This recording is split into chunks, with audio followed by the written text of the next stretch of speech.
Okay, next is authorization.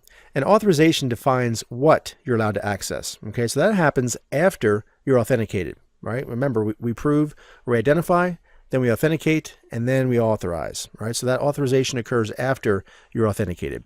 And it can be controlled via policy, whether it be group policy in a Windows environment or some other type of policy mechanism in other operating systems. And it basically just says who can access what. So it could be such things as time of day restrictions. It could be length of time restrictions. So we could only allow someone to log into our network between, let's say, 7 a.m. and 6 p.m. So that way, if they happen to come in or try to come in at midnight, as an example, they would not be allowed. Or we could say, once they're on our system, they're only allowed to be on there for an 8-hour period. If they're on there longer than that, then they get booted. Okay, things along these lines. And then we also have file and folder access rights. Okay, what files can I access? What folders can I access? What resources? What printers? And so on and so forth.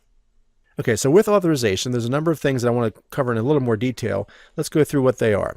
So we have the concept of least privilege, separation of duties, ACLs or access control lists, mandatory access, discretionary access, rule-based access control, and role-based access control. And then lastly, time of day restrictions. We talked about these previously. Let's dig into them in a little more detail.